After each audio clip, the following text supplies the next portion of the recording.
and welcome to Game Theory. I'm your host, Sam Vecenie. Today, we're talking to Tyler Kolek about what makes him such an interesting prospect and a potential first-round pick in the 2024 NBA draft. We'll talk about his footwork driving into the lane. We'll talk about his finishing around the basket, which is exceptional for his size. And then we will talk about his passing, which is absolutely a delight to watch, especially his synergy with Oso Ighodaro in ball screens. But first, let's hit the music.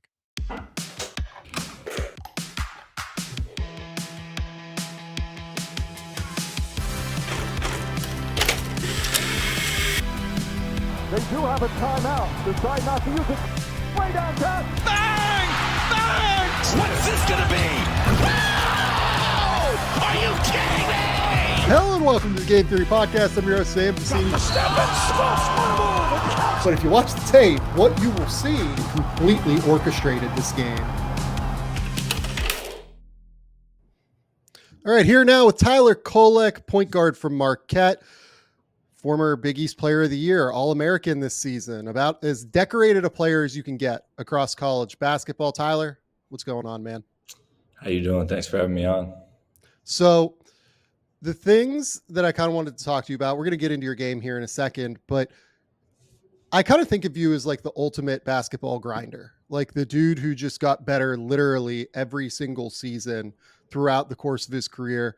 I love that you overcame adversity that first year at Marquette. You struggled a little bit to finish around the basket, and then you became one of the great finishers across college basketball below the rim. You were not like an incredible shooter immediately when you got to college, and you became this guy who's a 40% three-point shooter by the time you left college, right? Where does that mindset come from, that ability to just kind of grind out the work and put in all of those hours that get unseen? Yeah, that's been my personality since high school. I mean, late hours in the gym, right after school, and then going back to them again at nighttime. It's just been a pattern of work, and I've carried that everywhere I've gone. At George Mason, it was the same thing. No matter what, if we were on the team playing after a game, we're getting off the plane, I'm going right to the gym if I didn't have a good game, and that's just who I had to be to really achieve what I wanted to achieve. And I feel like not a lot of people think that way anymore. They want it easy, whereas me, I knew what it took to get to where I wanted to get to. And it really was never easy for you. Like your offers coming out of high school, it was like George Mason. I think like Elon was in there, a couple other schools that were like below A10 level. How did you kind of decide on George Mason immediately in order to start your basketball career? And then on top of that, your coach gets fired, obviously, and you decide to transfer. How did you decide on Marquette following that? Yeah, big thing for me was path to playing. I had to see an avenue that was there and a way for me to get on the floor early, because I'd never known, not being a starter, not playing most of the game, as any college guy, Division I guy has.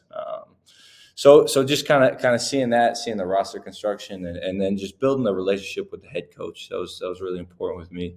And Coach Paulson, actually just talked to him the other day. He's landed on his feet now at Holy Cross, another Division I spot in the Patriot League that actually recruited me out of high school too. But yeah, it's just building those relationships from the jump. And for me, I really wanted to I felt like I owed it to myself to try and go play at the highest level that I possibly could. Obviously the highest level, Marquette or other Power 5 schools, but I didn't have the opportunity. I didn't have those type of offers, and the A10 was probably the highest level that I could get to. So I felt like I owed it to myself to go and play in that league and see what I could do.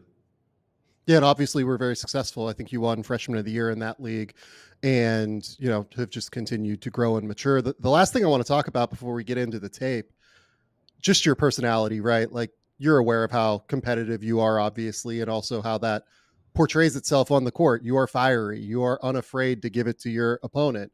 You're unafraid to engage with the crowd, right? Where does that mentality come from? And how much do you enjoy doing that? Because obviously some people are like you, they love to get engaged. They love to, kind of be around it a little bit. And other people can be a little bit more subdued and try to keep that like stoic mentality. Why do you kind of play the way that you do with that competitiveness kind of bursting out of you at times? Yeah, it's just kind of that chip on my shoulder that I've always had. All these people just looking at me coming onto the floor, not thinking that, not really thinking anything of it. But that's just the way I have to be. I have to be like that to be a 6'2", undersized, unathletic point guard at the highest level. You gotta have some gumption to you and some stuff behind you.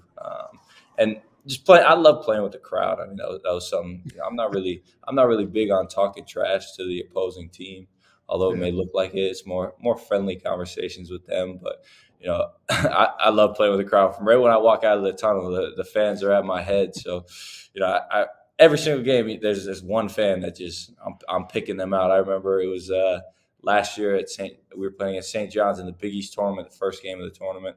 I think I had 0 points at halftime, and this guy, like 2 rows back, was killing me, saying so I could hear him the whole time. And then so every bucket I scored, I came out first. I think I scored the first 7 of the second half. I looked right at him coming down the floor every single time. And then the game ended. I think I sealed the game with some free throws. And I just looked down right after the game ended. I said, "This was all your fault." And so it was. I've had a couple instances like that. I mean, at Butler this year, they were chanting the ABCs. At Providence, they were chanting F Kolek. The whole crowd was. So Oh, the I, Providence games are the best because that's where you're from. Like they know it. yeah, no, I got 500 people there that are there for me. So it's people that are going for Yeah. bat for me in the crowd. But it's a fun atmosphere to play in those places, especially back home and just anywhere in the Big East. All right, Tyler, you ready to jump into some tape here? Yeah, let's do it. Okay. So the first thing I want to talk about is something that is just like near and dear to me more than anything, because I loved watching you and Oso Ighodaro and your partnership in ball screens this year. It was my favorite thing to watch over college basketball, really, probably the last 2 years, was just the way that you guys worked together synergistically in ball screens. It was kind of like you had like a mind meld thing happening where you knew where each other was going to go, and we can kind of run through just a few clips here. But how do you develop that chemistry with a screener in the way that you guys did over the course of your careers? Like this one, you kind of reject the screen because you see him vacate the area, and then you see the way that UCLA's defenders present. This next one, for instance, right? You're going to give it to him. He's going to get into the dribble handoff. And then you're looking at him and looking at how your defender is playing. And he's understanding how your defender is playing using like the ass out screen and then kind of rolling to the basket. How do you develop that synergy with Oso to be able to take the most advantage that you can of these situations?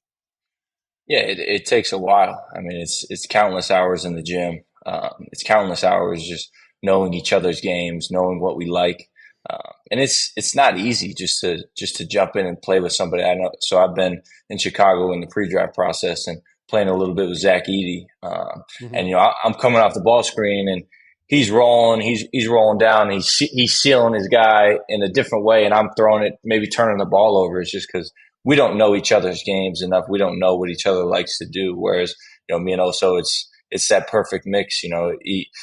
Right, like in this situation, it's I have the perfect pocket pass if there wasn't these two guys the two Illinois guys lower in help. But he knows how to hold guys off, seal guys off, and he kind of gets the angle that he's I give him real credit because he's really worked on that with one of our assistant coaches, Mark Dixon.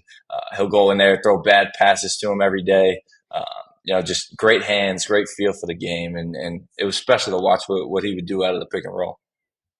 So when you're reading what Oso, for instance, on this play, right, against Colorado here is doing, this is basically just like a empty side ball screen action, right? Is the way that you're taking this. In the way that he kind of, turns his body immediately, right? You're playing against, it's going to be a drop coverage situation against Eddie Lampkin, right? Like Eddie Lampkin is, let's be real about it, like a slower footed big, right? And what that is going to be. He's rolling in a certain way. He's trying to like get you that little bit of space here. How are you reading this play as he kind of moves and tries to shield your man from you?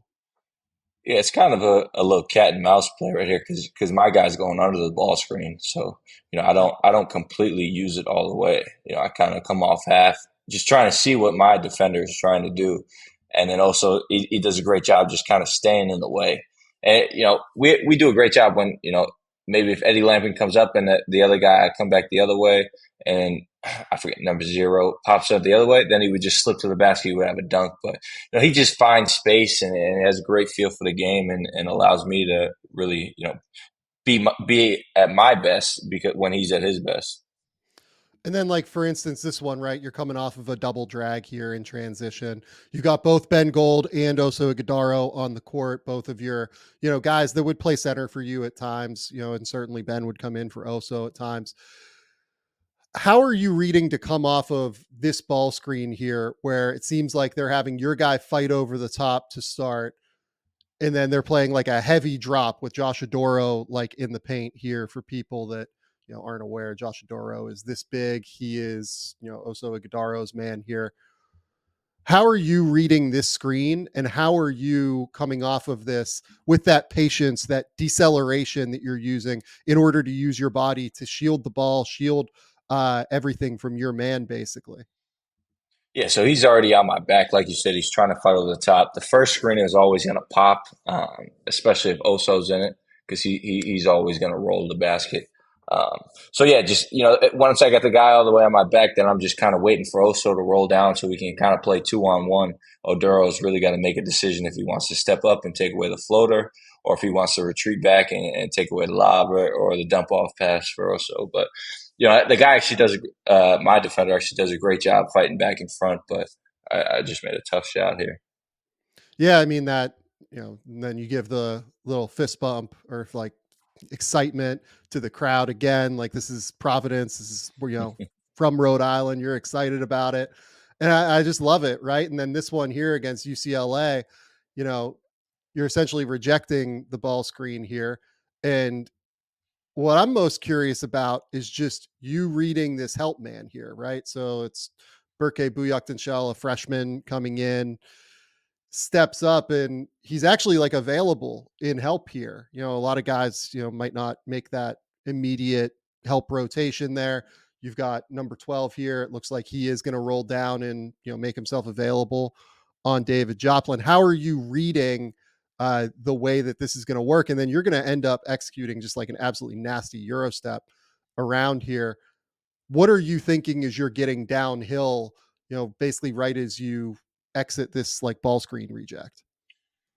Yeah. Also, whenever he comes in the ball screens, a lot of the time, if the big's not in the drop coverage, or he does a great job sliding out and then kind of finding space because notice how my defender really even though he doesn't get hit on the screen, he changes his feet like there is a screen, so it kind of gives me a runway to get downhill. And this is something that I really worked on and focused on, that just kind of Euro step different finishes around the basket. A lot of the times I do it if I'm coming on the left hand wing, come where Chase Ross is down here on the left hand wing. We do like a little It's in the NBA. It's called a pistol action. The guy guard to Yep. guard coming out of the corner. So a lot of the times, if I'm where Chase Ross is and I'm coming down to my left hand, that way I kind of Euro step from on the baseline to the middle with like an inside hand, left hand finish. So it's very similar to this, but I really worked on that in the offseason. It was just a different angle coming in at this one.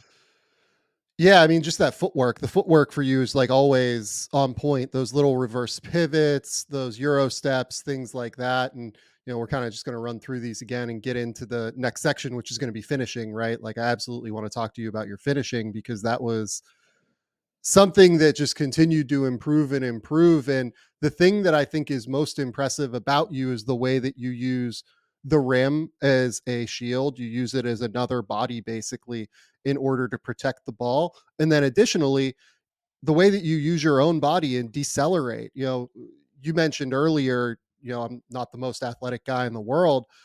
I feel like that ability to decelerate is almost like a superpower in some way for guards in the NBA now. You watch guys like Luka Doncic at the highest end, but even somebody like the last couple of games, like Andrew Nemhard in that Celtics series, right? He was fantastic using that final decel step to be able to get that little bit of separation. How did you go about kind of developing that decel step in order to create that little bit of little bit of separation that you need against rim protectors. Yeah, I call it the slow step, and Yep. it really just throws off people's timing. There was actually one.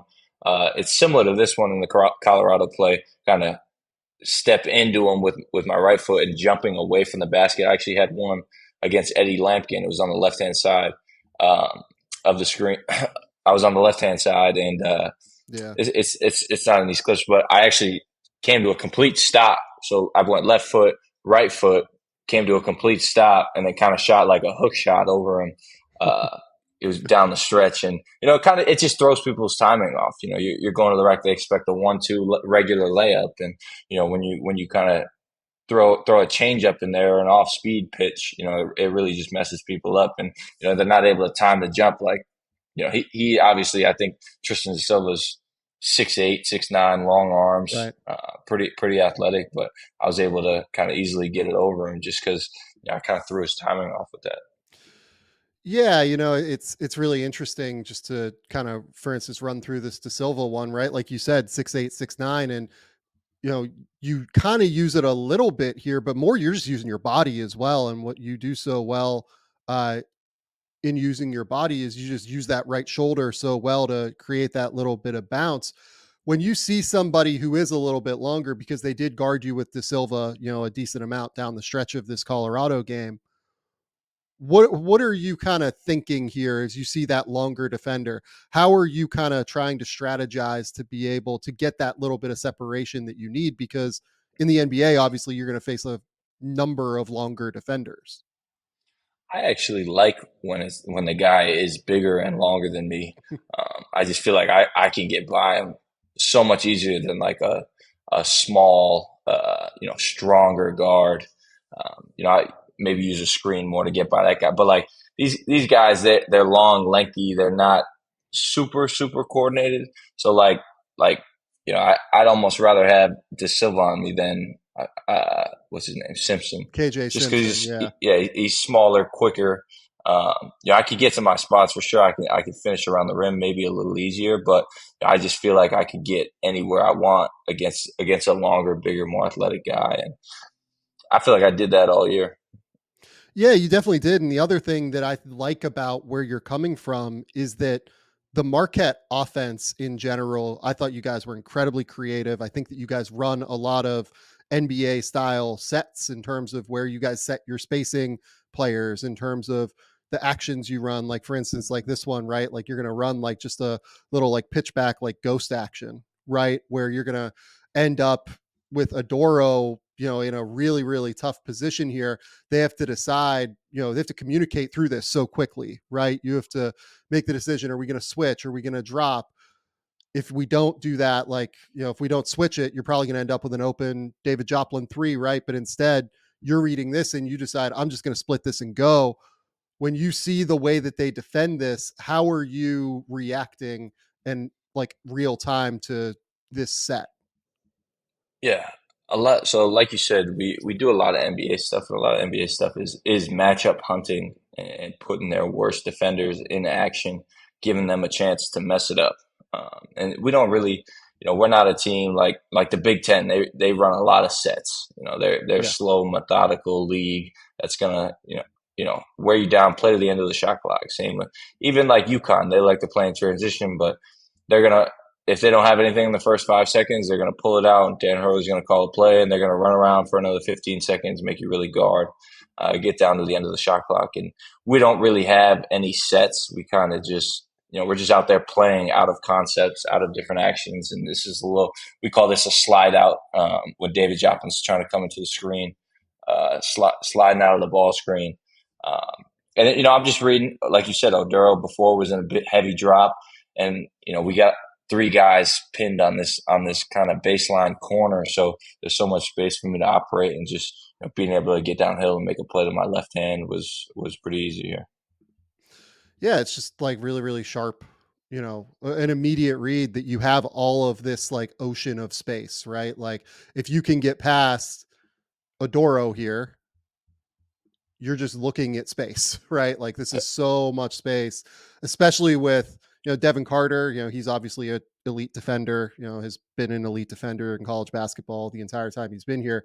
But both of these other guys, their back is turned. How much are you reading like, those guys' backs being turned and they're going to have to like, basically turn their body to be able to get back in the play? Yeah, I'm not really looking at them right now. I'm kind of Yeah. worried about the two guys in the action. Then once I get deeper downhill towards the Big East, then it's kind of, reading ticket gains. If he steps up, even he's in a bad spot because if he steps up a little bit, he's in the charge arc. And if he even tries to take a charge or comes anywhere near me, it's going to be a foul. So if he steps up, either dumping it down or just kind of going through his chest and getting the foul or finishing. Yeah. We'll just kind of run through these two that we saw again real quick. And then the other one I wanted to get to is this one, right?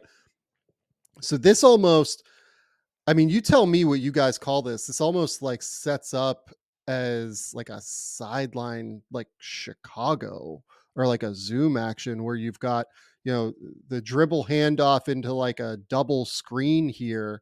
This is a late game set. You're coming in, you need a late bucket.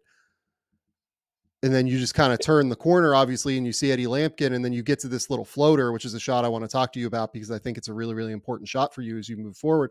Just tell me about this set and what you guys are trying to accomplish here. Yeah, so David Joplin normally starts in the corner, which he did if you run it back. But also Dara was kind of setting a little pin down screen for him just to get his guy detached. He's coming up. We're kind of playing. I'm pitching it to him. He's pitching it back to me, and then also Dara's turning around, flipping his hips, setting kind of a step up. We call that a dame screen with an empty side, getting downhill to my left hand, and kind of just stacking this opposite side. We like to do a lot of stuff. We do like it's kind of like that same pistol action out of the corner. Yeah. Just me getting downhill on the baseline to my left hand is something that we really like to do this year just because I get so creative down there. I could hit Cam Jones or I could also, Guitar was coming right behind me. I could throw it a couple times. I remember I threw it right behind my head for Oso to Yeah. get a dunk or a layup. There was one time I was coming down the left hand, two guys cut me off. Stevie Mitchell cut down the paint. I threw it to him, or I could throw it to Chase. So much options out of the baseline drive, and we work on that every single day. We call it penetration movements. So, I drive baseline. Cam Jones has to get to the corner. Chase Ross has to get to the top of the key. David Joplin has to fill behind me. And then also is kind of just trying to find space. So we work on that stuff every single day. And for me, this year, I think I did a better job last year when I did get baseline of keeping my dribble like I did here, keeping my dribble alive, being able to make a play. This past year, I feel like a lot of times I would get baseline and I would make a play, but maybe I'm jumping out of bounds, or maybe I get caught down there and don't make the exact right decision. So this was something that we emphasized when I was actually hurt coming back. I work out every day with graduate assistant Donovan Love during the season, and that was something he always talked about. Like, why not keep your dribble? Just keep your dribble through the whole time. You've got more options, whether you can score or find another guy cut to the basket. A lot of times if I had picked it up here and didn't shoot it, Chase Ross would have cut. We call it second cutter. When your guy goes home, if I pick up the ball, Cody Williams might go home to Chase Ross, and then he's kind of cutting behind him. But this is definitely, all these shots are definitely things that I work on and rep every day, and that's the only way that you're going to get good at them. Well, and you can even see immediately that Chase Ross, he's getting ready to cut here. Like he's in position to where he sees it, and then he reads off of you that you're keeping your dribble alive, right? And you're going to loop around, and that to keep the spacing, he needs to not cut, right? So he's even kind of reading and reacting to what's happening to you here. I love it. And then just this little floater shot, like this is just an enormously important shot in the NBA today. I love how you do wrap around there. I love how you get to that like 2-foot jump stop. You see guys like, Jalen Brunson uses this regularly, right? Like this is a huge, important shot. I mean, how have you gone about like working on that and getting to that balanced point where, your momentum's going away from the basket on this one, and then you jump stop kind of and get into that 2-foot, straight up and down floater? Yeah, this one I was actually on pretty good balance. The one at Providence that you showed earlier, I was a little bit off balance. That was probably a bad shot. There was a couple clips against UConn this year where, this one right here, I was kind of leaning forward, not having my base, and just honestly threw it up and got lucky. I mean, not lucky. It was good touch, but like, Yeah. I'm off balance here. I gotta get to a better base and kind of go straight up and down instead of kind of this runner leaning forward to because I'm just running right into Oduro, and he Yeah. he could affect the shot a lot of times. So there's a couple clips against UConn, same thing. I'm coming off Klingon's in a drop, and Yeah. I'm shooting a floater, but I'm not going straight up having my base. I'm kind of leaning forward, off balance, taking the floater, and that's not a great shot. Yeah, so that's something that I've really tried to emphasize this offseason is just getting to a better base in the paint, and being on balance when I'm shooting those shots. So next thing I want to talk to you about is, we talked about, this is more finishes, if I remember correctly here, that we're going to kind of run through in the Purdue game. I just love the way that you played in the Purdue game, but I wanted to talk to you about your shooting as well.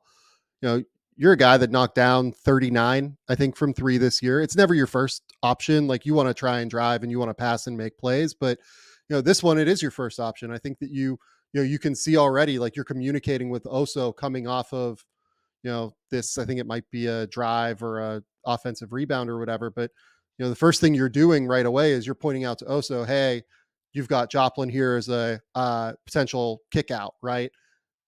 Yeah. Instead, as I get the writing off the screen, you see Trey Kaufman-Renn make that decision to rotate up, and you're going to have this shot. How did you go about improving your jumper to where, you were a guy that, if I remember correctly, your first year at Marquette, like, you were in the 20s from three or like low 30s. How did you go about improving that to get up to where, like, I believe that you're going to knock down shots off the catch whenever you just get a kick out every time? Yeah, so this year I actually shot 46% off the catch and shoot, which is Yep. pretty good, and I really didn't get a lot of them. This play shows Oso's playmaking, and that was kind of most of the time when I got my threes when Oso was in action or in zoom actions, and he had the ball, playmaking. But my coming into college, that was really what I hang my hat on was shooting the basketball. My first year, I think I shot. If you go back and watch the George Mason clips, it's funny. It's a similar game, but it's I was jacking threes. I think I shot 7 threes a game as a Yeah. freshman in the A10, at a 35% clip. So I was more so in that Cam Jones role. People trying to run me off the line, really having some gravity to me. And then coming into Marquette, I really kind of just lost my confidence that first year. Even though there was no reason that I should have, but coming into that next offseason, the second year, I changed my shot a little bit, got more under the ball, got a little more arc on it, and really worked super hard to get it to where it's at today, and really just kind of super proud of myself for buying into that process because you go 20 years of your life shooting one way, and people can be so naive and ignorant to the fact that maybe something needs to change. And I was open to doing that, and it worked out for the best. The big shot that I get when I talk to NBA teams for you is, can you make shots if teams go under ball screens? And this year, I think you shot 27% from three behind ball screens. But the thing is that, like, if you actually look at the numbers, like, and you look at the actual reps on your, shots off the dribble and synergy or whatever you want to go through when you watch tape, right? You went 1 for 10 in your final 10 jumpers off the bounce whenever, like, you were coming back from your injury, right, with your back. And if you take those out, you were actually like 34% from three shooting off the dribble this season. So how comfortable are you shooting off the dribble, for instance, whenever we get into this one where you're going to see, I think that's Tyrese Hunter, like, go under like multiple ball screens here against you, and you're just going to flatten out and knock down the shot? Yeah, it was kind of a cat and mouse game because some teams would go under, some teams wouldn't go under. Just kind of had to come out that first possession and see what they were going to do. Just because I did shoot a good clip from three, but if they did go over the ball screen, there was really nothing they could do because I'm getting downhill. I'm either finishing or Oso's finishing or somebody else is helping or I'm making the right play. So that was kind of their last resort to go under and really make me shoot.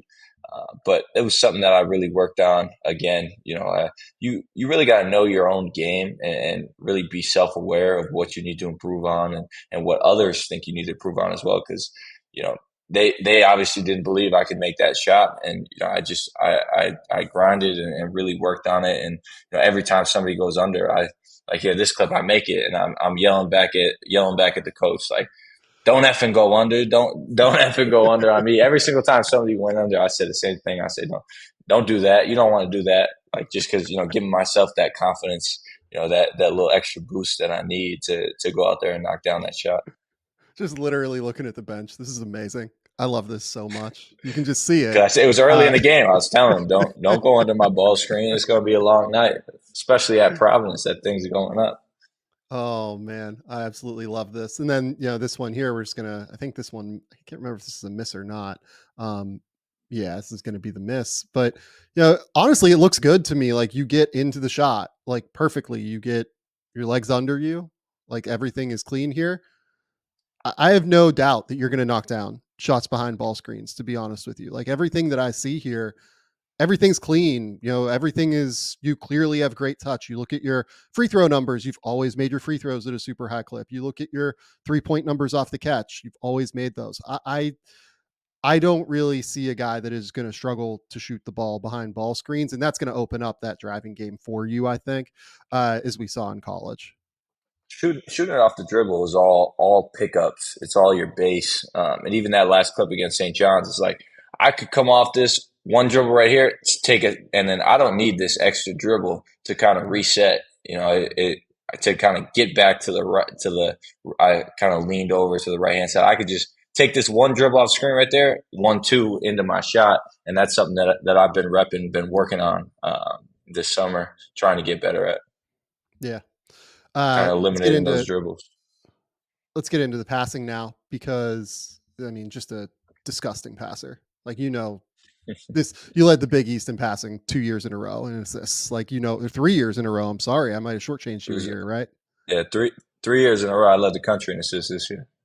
Yeah, just an absolutely sick passer. This one here, I love these sets. Like this one, it almost is setting up like a double drag where you're going to have Oso like trail into it with Gold, but you just go early, and instead he's just going to be like a lead blocker for you here, right? And it's almost like, I was thinking of it in my brain as like almost like a reverse Spain action where, obviously in Spain, you'd have like Ben Gold like screening for Oso coming downhill. Instead, Oso is the screener here, is screening for Ben Gold's guy popping, right? So this one here, you get Oso, he just like immediately attaches himself to Ben Gold's guy who's playing in drop here. This man, he's just really slipping out of it. It's that same kind of double drag that you saw against Providence. He's just kind of late to it. And a lot of the times, Ben Gold's clipping my guy, and then Oso's kind of, if my guy's behind me, Oso's slipping out of that screen to the rim so that we can then play 2-on-1. Like you saw, I put the guy on my back in the Providence clip just because Oso wasn't down at the rim yet. I wasn't able to play 2-on-1. And this one, he's a little late, so he doesn't even screen. He just kind of slips out and luckily gets in the way. And then, just make the read. It was that same read, Ben Gold popping, Oso rolling. Yeah, I mean, just a absolutely awesome read to be able to throw that little hook pass behind your head. This one, I feel like people say sometimes that you are so incredibly left-hand dominant, like you are a like almost left-hand only player. Well, certainly not as a passer. I think that you showed a number of times this year you can throw live dribble passes both with that left and right hand. This one here, this isn't like some crazy read, but I do think it's interesting. When do you recognize that Oso is behind you here? Like, is it just like you're coming down the court and you kind of hear him as a trailer? Is he calling out to you? No, I mean, I probably catch the ball here, and then, once he kind of gets in front of me, probably at this moment here, I see him. And then, obviously I see how Marco Jackson's kind of connected Cam Jones, his guys trailing him, and just make the read. I mean, maybe I could have thrown it right here a half second earlier, but it was he does a great job kind of finding space when he's running the floor, and a lot of the times he's faster, more athletic than the guy that is guarding him. So he gets sprinting to the rim, sprinting ahead of the pack, getting easy dunks. Yeah, I mean, that was a big piece of this game because, all due respect to Hunter Dickinson, just Oso's faster, right? Just, he can get downhill. He can beat him out of ball screens. He can slip those actions a little bit quicker. And this is just a prime example of that. Next one here, against UCLA again, you're going to end up kicking this out. Did I get all of this one? Might not. End up talking about this one. Get to the next one because I don't know why I pulled that one. This one, you're just coming around, use that slow step, and I just like this is sick, this pass, and I'm so curious to know when you recognize that this corner kick out is going to be available to you here. Yeah, obviously get into that slow step, and I could either dump it off to Ben Gold or kick it out to that corner. And a lot of the time, sometimes I can get stuck in this situation, especially if guys that don't really know, at this next level. Maybe we go into summer league and I'm playing with guys that I'm not familiar with, and they're not in the right spots. And a lot of the times it is, just I know where they're going to be because we've repped it so much. Yeah. So I know where these guys are. I know where they're supposed to move to, and if they don't, they're coming out or they're getting yelled at. So it's been ingrained in our minds to have these penetration movements, and even that last one that you were showing with the clip. I drove it left, spun back right, kicked it out. Trey Norman was on the wing, and he filled back over to the top for a three. It's just ingrained in all of our minds. Just where to be when I drive the ball or when anybody drives the ball. But yeah, this one, I mean, just seeing the guy help in, dig in, because the obvious pass, if his guy would help over, was Ben Gold. But you can't leave my sniper Cam Jones in the corner. You can't leave him open. Well, yeah, and obviously you can't leave Cam Jones, just an absolutely sick shooter. But I love how you engage Adem Bona here with that slow step, right? Like by putting, is this Sebastian Mack, maybe? Can't remember who that is. On your hip like this with that slow step, you make it so Bona has to come here to you, which makes that corner man on the weak side have to at least be there for Ben Gold to help the helper, right? And I think, is that kind of what you're seeing immediately, just like in the simplest terms? Yeah, I'm just reading that one guy, because it's a 2-on-1 on the backside. And honestly, I probably couldn't have dumped this off to Ben Gold, honestly, just because of the way that the ball is above my head. It would have been a tough pass for me to even get to him, unless I was, through a quick lob. So I kind of just always knew I was going there with it. Yeah, that's an awesome read. That's an awesome read. This one, I think this is going to be an immediate miss, and I have no idea when you saw Cam Jones here. This has to be one of those things again where you just know where your guys are going to be, but that's even harder coming off of an offensive rebound situation, I feel like. So, like, when do you see Cam Jones here and know that he's available for this little tap out? Yeah, I mean, I saw him right when I was coming off the ball screen. I see him. Obviously he's in the corner in the right spot. This one, Chase Ross can cut here or hold the space. David Joplin's supposed to be filling behind me, but I know he's in the corner immediately right here. Right when I missed it, his guy comes in, and I know nobody's out there guarding him. So hopefully they gave me a rebound and an assist on this. I would hope so, because I have no idea. I mean, just like to put it directly in his shooting pocket too. That's like impossible to me. That is a ridiculous Volleyball tap. Yeah, unbelievable. And then this one here, again, I just wanted to talk about the pinpoint stuff, right? This is I don't know, 50-foot pass directly into Stevie Mitchell's right hand. That is absolutely sick. So just tell me what you're seeing here in terms, because I'm sure like on some level you're just counting guys, right? And seeing how many guys DePaul has back. And as soon as Stevie Mitchell, gets a step on this man here, you kind of know what the numbers are. So kind of just to explain what you're seeing here. Yeah, in this game, I actually, had 18 assists, my career high. But no, he did a great job all year just running the floor. I think I had a few to him this game. And I would, really implore my guys to run when I have it, because, I'm pushing the ball, but, I'm probing the defense. I'm just waiting for guys to run, waiting for people to fall asleep and find the right guy. So, he did a great job of always sprinting and always getting behind his guy. Chase Ross was another guy that did that really well. Because they know I'm going to throw to him. They know it's an easy 2 points, and you can't layups are really hard to come by. So he does a great job here, sprinting by his guy. Kind of putting him on his back and finishing.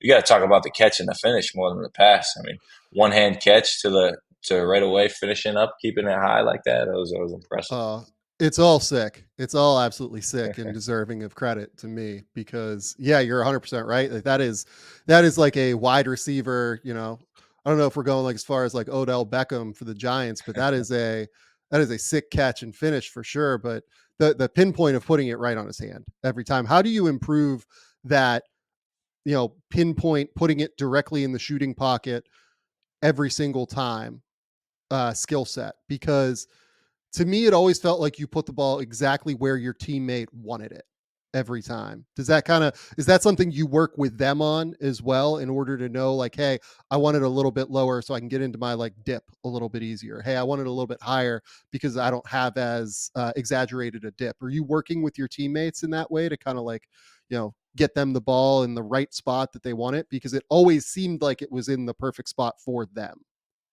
Yeah, it just kind of goes off feel for each other. Obviously, all of these guys, or most of these guys, we were there for everybody on the floor right now. David Joplin in the next clip. Sorry. Yeah. Uh, it's David Joplin, also Cam Jones, Stevie Mitchell. We all been there for 3 years. We've all played together so many games. So we know what each other like. And I think that's a real benefit of the culture that we had and the team that Coach Smart built. He didn't bring in any new guys. He really trusted his core, and it was really an advantage for us. Yeah. No, I mean it definitely shows. This is just some stuff with like lobs to Oso, right? And again, you guys had such incredible synergy. This is going to be over Donovan Clingan, right? And as you kind of referenced earlier, Donovan is one of the best defenders in college basketball, certainly this past season. The kind of defender that you're going to be facing in the NBA regularly. And what are you reading here in terms of his footwork that tells you that that lob is going to be available? Obviously, also you see, I can't quite tell, is that Stevie Mitchell coming across? He's like vacating Yeah. that area as well to empty that weak backside. No, so this was something that was an emphasis for us coming into the season. Really trying to get better at throwing lobs. I feel like that's probably one of the weaker points in my game is throwing lobs. And you with the same thing with ball screen passing, pocket passing, you just got to find a synergy and a timing with the guy. And you know, also, like I said, he does a great job getting out of the screen, does a great job rolling to the basket and gets behind Klinger right here, and just throw it up and let him do the rest. Yeah, no, this is a great one. And then you're going to get another example here against Samson Johnson, right? This one's not going to be a lob. It's going to be you coming off of a screen and they put two on the ball, right? And Oso, it's not like quite a short roll, but he's in that short roll zone and kind of just keeps rolling to the rim, finds this little area. When teams put two on the ball against you, what is your immediate thought process? Yeah, I'm reading that bottom guy, Cam Spencer. I'm reading where he's at. If he steps over and takes Oso, I'm throwing it to Zayd Lowry in the corner right there for a three. But if he stays home like he does, then I'm hitting Oso. And Oso does a great job here getting his head turned right away. He knows that they're in a hard hedge, so he kind of slips out of the screen and does a great job just finding empty space, not rolling too deep under the basket right into the help. Yep. No, this is fantastic here. And then I think this next one is also going to be just like a final lob here. Coming off of this is like a middle Chicago or a middle zoom action, right? Uh, you're going to come off of it, and Samson Johnson, I'm assuming you just see him get caught too high, right? Yeah, he likes to play up to the level of the ball screen, and also does again a great job slipping out because he knows that and just gets behind the defense. Yeah. Uh, think that is that no, we've got one more pass here. This is against St. John's. And I'm curious to see what you're reading here because this is like almost like a defensive rotation I've never really seen. Like it's almost like nobody comes from the weak side and then they send like two straight to Oso. Is that just immediately what you're reading when they send two to Oso? It's just like, well, all right, the corner man has to be open. Well, I know Joplin's guy's going to stay come over and help. Obviously the guy Chris Ledlam in the middle, he now has two. That's kind of how it's designed. Yeah. So I'm just really reading him But when he kind of runs over, it was weird help. But I'm coming over into this side. I got two open guys on the weak side, and I'm just kind of picking and choosing whoever I want to throw to, depending on what Ludlam wants to do. And he just ran all the way over, so it was an easy read, and the guy was wide open. Yeah, like you'll occasionally see like the wing help, like if somebody, if it's a smaller man in the corner, if you guys would have put like a Cam Jones and they were guarding Cam Jones like in the corner with like a smaller guy, like you'll see sometimes teams will navigate that by like, the elbow help man kind of coming in and leaving this guy as the 1-on-2 on the backside. But yeah, that was an interesting read there, I felt like, for you to be able to navigate. And then again, like they kind of, heavy show here, right? And navigating this action at the top by keeping your dribble alive, right? They're trying to show and recover almost, it seems like. In the way that you're able to split this, it just completely crushes the defense. So kind of I talk think me through splitting the defense they at were the probably top. trying to. I bet they were probably trying to switch here, just because he jumps so far out, and I just get by him so quickly initially that he's kind of out of position, and then my guy who was supposed to switch kind of had to jump up and switch into help, and kind of messes everything up. But Yeah, I believe that actually. That makes a lot more sense based on what we're looking at. It's just such an aggressive switch. Like he like full scale jumps to the ball. That's why I was like, wait, what now? yeah. Interesting. So the last thing I want to talk about with you, I believe, is oh no, we've got one more here. Oh, this is just a sick wraparound pass. This actually wasn't even supposed to go to him. I mean, it probably would have been better if Stevie Mitchell didn't catch it, because I was throwing it to Chase Ross up top. So if I threw it to him and he hit the three, that would have been even better. But Stevie kind of just, was look what I found, caught the ball and finished it. But he was So still it was still a good pass though. it's definitely a good pass. So just tell me, in this ocean of red, what you're seeing as you come downhill out of this ball screen. Yeah, again, it's the penetration movements that we always talk about. I know Chase Ross is filling up to the top. I know somebody else is cutting. And obviously I know I had the corner. But I didn't realize Stevie Mitchell was going to cut there, but I was throwing it to Chase Ross, kind of filling up, filling behind the ball. But I would have liked to seen if he would have made that shot or not. Yeah, and I'm assuming on some level you're reading the 1-on-2 man here who has this man, but like I don't even know how you see him I mean, with I can't even really see him. yeah. I just know that Chase Ross is behind me. It's just a feel thing. Like I said, we've been playing Yeah. together so long. I've been playing in this offense for so long. I know where guys are supposed to be, and they know I'm gonna let them hear it if they're not in the right spot when I drive. So Yeah, that didn't happen much though, which was good. I mean, you guys also, you like to run. We talked about that a little bit. You guys had like I think a top 10 average length of possession because you guys just really like to get into your sets as quickly as possible or get out in transition. I mean, it was just such a incredible like free flowing offensive scheme. It was a joy to watch, to be honest with you. But let's talk about defense, because I think you are a better defender than what you get credit for, is my take. Where are you at on your defense? So, coming into these NBA meetings and interviews, you always kind of have to turn the negatives in their eyes into positives. And we pulled some stats. It was like I was 0.48 points per possession when I was the primary guy guarding in pick and roll, which Mhm. was like 90th percentile, and I was 0.46 points per possession when guarding in isolation. Um, and that was, I think, again, 90, 80, 85 percentile. So I kind of pulled those stats out just to, people can give me the eye test and say that I'm not good at one thing, but you want to have stats to kind of back it up and prove them wrong. And then so that was something that I tried to do. But no, on the defensive end, I mean, it's all my IQ and feel on the offensive end really Yeah. helps me on the defensive end. Just knowing personnel, knowing what they like to do, being one step ahead of everybody else. I think I was top 5 in the league in steals. Yeah. So just kind of my feel for the game happens on both ends of the floor. Yeah, I think that's right. This one here, it ends up being you're guarding a bigger player again. Is that Is that a bigger guy? Can't Yeah, tell. he's Maybe like I'm, probably 6'5", 6'6". yeah. So you end up guarding a wing here. I thought that was RJ Louis when I first watched it, but I actually don't think it is now.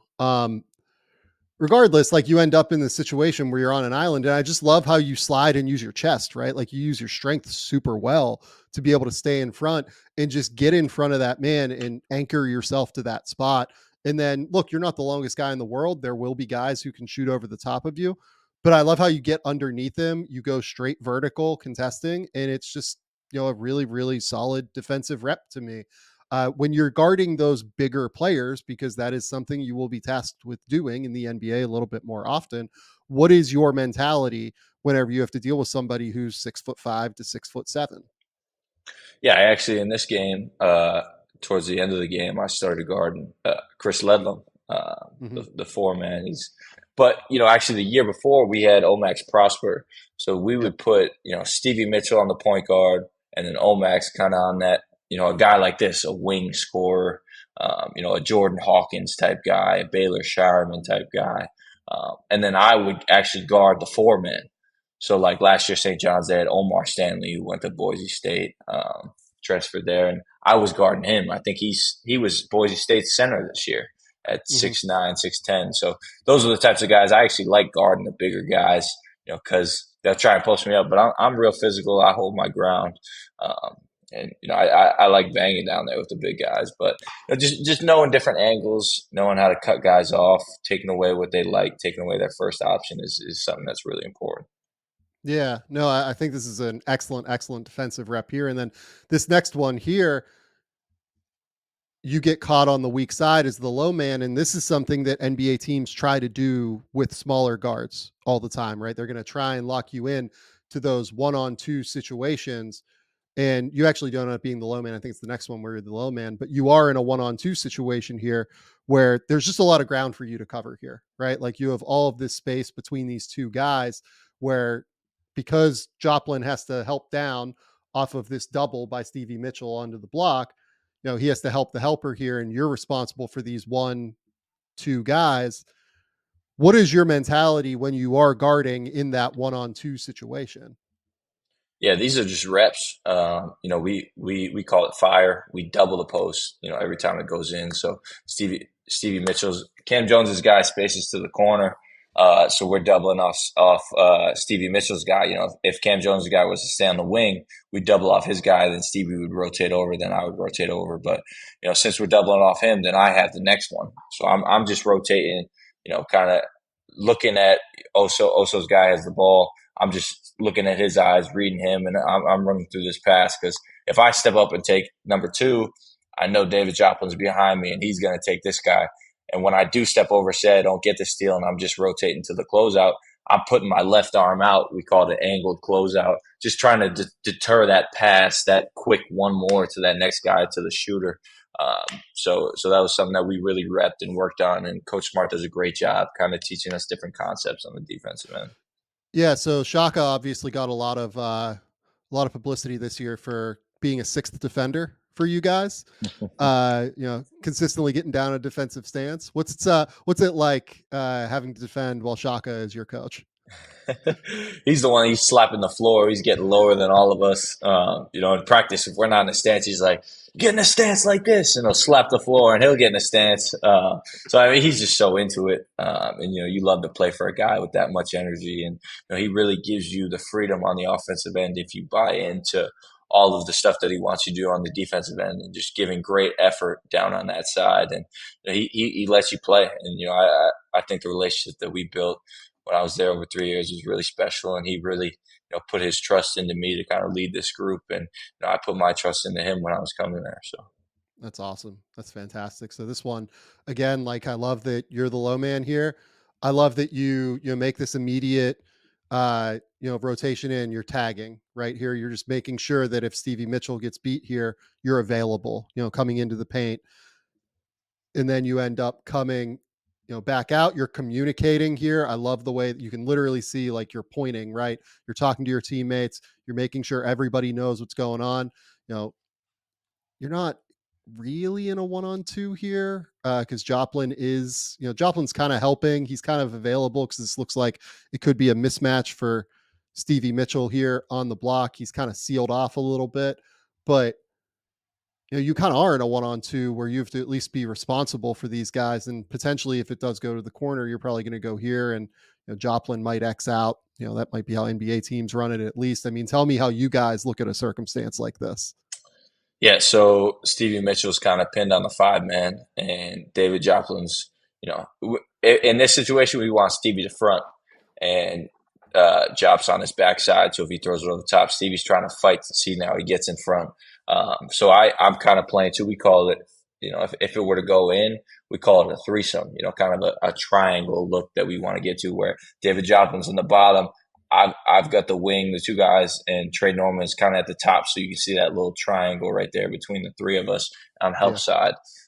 So just he's in the right spot. So then I'm pointing to him, telling him to stay right there, stay in that spot. So I know I got 2, and I just use my athleticism here to steal the ball.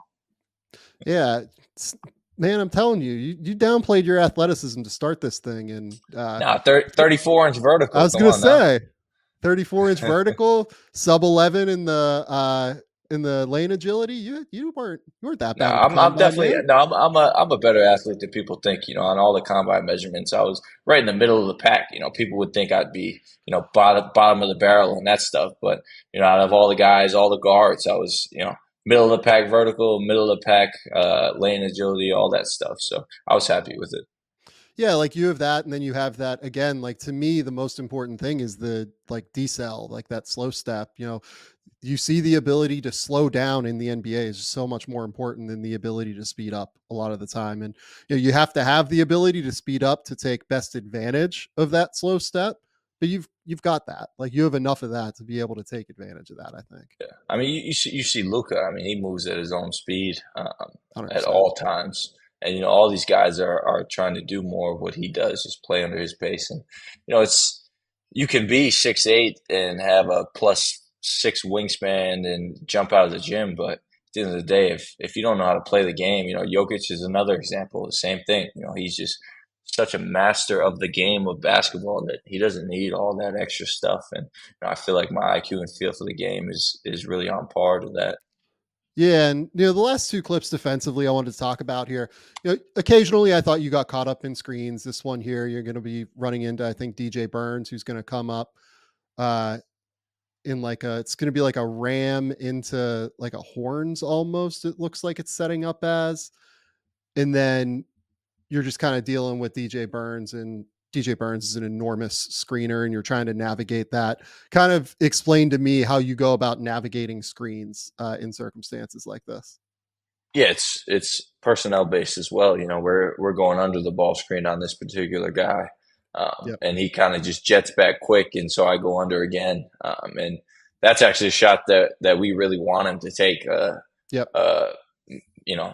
Outside the paint too. With me late contesting, or Stevie Mitchell in the gap. It was actually no contest there for me. Bad effort, but just kind of going under the ball screen twice, and that's an analytical shot that we want them to get to and take. So, but definitely could have done a better job either fighting over the top initially, or just fighting back under quicker and getting to a contest for sure. Yeah, and then this last one here, you kind of mentioned that you like playing the bigger guys just as much as the smaller guys earlier. This is a smaller guy here, and Posh Alexander, if I remember correctly, and you just kind of get caught high here, and he's able to get by you. How do you deal with those smaller guys whenever you're guarding them? Because he's able to just kind of get by in this circumstance. Yeah, I was kind of pressuring the ball, and I got a little bit off balance with my chest. You see I'm leaning forward. I'm not kind of sitting back in my stance because I thought it was, just a simple entry pass. I was just trying to, but obviously, he gets lower than me and gets by me. But just got to move my feet here, play more, maybe not so much leaning forward, play more on balance on the defensive end, and, just knowing that he wants to get downhill to that right hand and taking that away. Yeah, and Posh is a non-shooter as well, like trying to figure out how you guys want to play that. But in general, again, like I think that these last two clips notwithstanding, I do think that you were a more underrated defender than what you got credit for, and I'm sure NBA teams are asking you about it in these interviews. And I did not think the tape was nearly as bad as what the perception was. Maybe is the way to put it. Uh, the Appreciate last thing that I'll ask you is, you know, just a few questions here to close it out, almost like rapid response. Who are some of the guys that you watch whenever you're trying to watch tape to improve?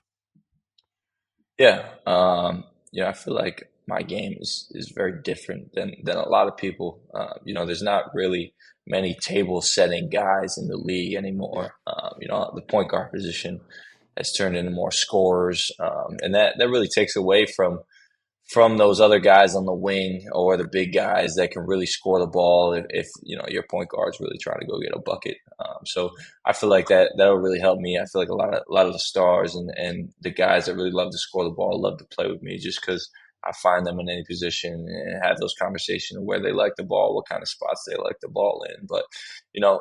I love watching Jalen Brunson, just the way he Yeah. does it at his size. His footwork is really incredible. I love watching Luca. His pace, the way he kind of plays under control at all times. And then the way Dame Lillard kind of shoots off the dribble is really special. He was when he was in Portland, he was definitely my favorite player to watch. And just the way he gets into it. I mean, I'm never going to be an isolation type of guy, but just his balance and his shot creativity is fun to watch. So I believe I read that you and your family like had Celtics like season tickets when you guys were younger. Who is the guy that you remember watching most when you were younger that like you identify immediately and you're just like, man, like I loved watching that dude? Yeah. So actually, in my room, I had this Paul Pierce fat head in my room, and then like the top of my room was all green. Then I had like this black strip down the middle, and then the bottom of the wall was all white with like other Celtic kind of fat heads around, not of players, just of the logos and stuff like that. So definitely a big fan. Obviously, when they won it, I think it was 2008. Was definitely special. I love watching Rondo. I love watching Paul Pierce, KG, Ray Allen, those guys. I kind of grew up on that, and I always call back whenever somebody asks me about that. I remember watching Paul Pierce against LeBron. I think they each had 40. I was in my grandma's kitchen, watching them go back and forth, go at it. So those are fun times. Uh, the last two things here. Who was the best player you played against this season? That's tough. I don't like to That's give a hard. lot of people credit. I really don't like it, but no, I mean, obviously we played against great guys, Terrence Shannon, Baylor Sharman, Yeah. obviously all those guys against you on UConn. Yeah, they do it so well as a collective. So not one guy can really shine through. Um, Edie was obviously special. We played Yeah. him these past 2 years. I think he's given us 20 and 10 and two L's the past 2 years. So I'm actually been working out with him, just giving him some crap for it, but can't give him too much because he has 2 wins over me. But probably obviously Edie might be the most dominant player in college basketball in the last 20 years. So got to give him his flowers. Yeah. How do you move him? Like I think that people haven't understood yet. Like, no, this is gonna work in the NBA because like nobody can move him, like, period. Right? Yeah, and he's got a better touch than you would think. Yeah. He makes his free throws, and just watching him work out, he can make a three, he can shoot a three. So I think he'll surprise some people in that way. And he is just a massive human being. I mean, it's it's tough because you play and pick up with him, and it's like, all right, are we gonna throw it into the post and pick up, or like what are we doing here? Like, and so it's definitely funny to see in that way. But obviously, you got to have great appreciation for a guy like that. Well, and the other thing is like I saw him at the Final Four. He's in like I don't think people understand like the unbelievable level of shape that he's in terms of like conditioning too. Like he is like like to be able to run out 40-minute games, obviously, but like he's like skinny now and like really can like run the floor and like get up. Like he's in unbelievable shape. The way he's transformed his body is unbelievable. And it's not like they play a slow style where they're really walking it up. And, they run some sets, obviously, to get him the ball in the post, but they want to get out in transition. And Braden Smith does a great job playing off of him and getting Edie shots where getting him the ball around the rim. So they're getting up and down, and he's playing 35 to 40 minutes a game. And so give him credit for that for sure. Last one. What is your favorite sports movie of all time? My favorite sports movie would probably be Hoosiers. I used to watch that every day, every year before the season started with my dad when I was younger. So it's definitely a special movie to me. That's awesome. I love it. Tyler Kolek, super excited to see where you end up on draft night. It's going to be great. I am really excited to watch you play in the NBA as well, because I think your style is going to work. I think that, the way the NBA is going, guys that have super high IQ and super high skill level, like that's it, right? That's where everything is leaning in the NBA right now. And that is like the epitome of what you are as a basketball player, as we saw when we went through these clips. Anything that you want to throw as a parting shot in terms of your game, or just you want to let people know about you? Now I just want to let people know to look out for me. I'm coming. That's all it is. Thanks, Tyler. I appreciate it. This has been Game Theory, and we'll be back with another one of these coming up soon. Thanks for having me.